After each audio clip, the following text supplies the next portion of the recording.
Let's look at the division with the area model in a couple of different ways, and then at the end of the slideshow you're going to be in charge of solving some division problems on your own. And you can choose any of these models that I show you, or maybe one that you decide. So when you multiply using the area model, you know both of those dimensions, but you don't know the area. So you know that there's 4 groups of 6 for a total area of 24.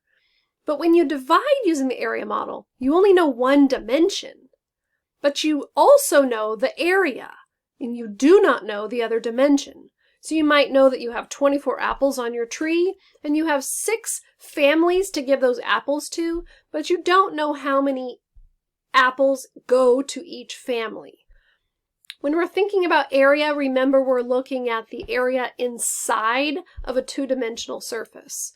And when we're looking at dimensions, we're looking at the outside length and width of a 2D figure and a length and width and height of a 3-dimensional figure.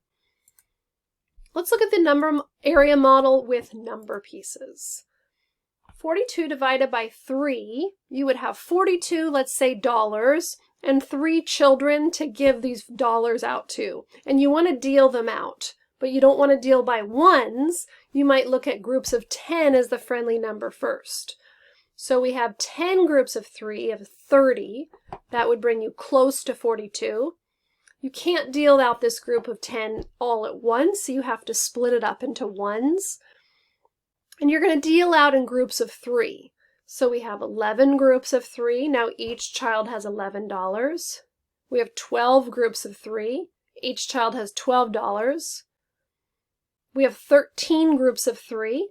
Each child has $13.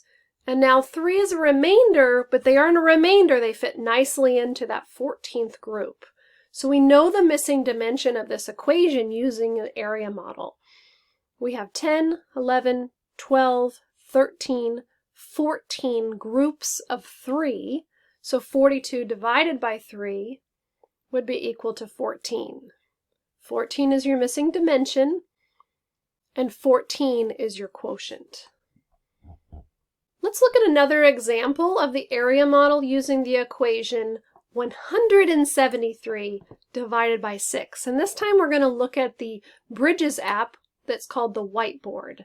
And you can find this linked inside this slideshow to help you out as well. So 173 divided by 6. Let's write that equation. So what might we have 173 of? I'm thinking books in my classroom. So there's 173 books in my classroom, and there's 6 shelves to put these books on. I want to know how many books go on each shelf. So instead of using the base 10 pieces, I'm just going to draw, because that is sometimes just what we have access to. So we know one dimension is, we do not know how many books go on each shelf. So let's do the math, and we're going to deal them out in groups of 10 again. Because if we deal them out in groups of 100, 100 times 6 is 600, that'd be way over 173. So let's look at groups of 6. So we have 10 groups of 6. So that's 60. So we're getting close. 10 groups of 6, but that's not close enough. We need to look at another 10 groups of 6. Okay, that's getting closer, because 10 plus 10 is 20, and 20 times 6 is 120. So now, let's see, we have 173, and then we've already divvied out 120 books, so we have 53 to go. I know I can't count by 6s and get to 53, but I know I can count by 6s and get to 48, and I know that 8 groups of 6 is 48. And now we're getting really close.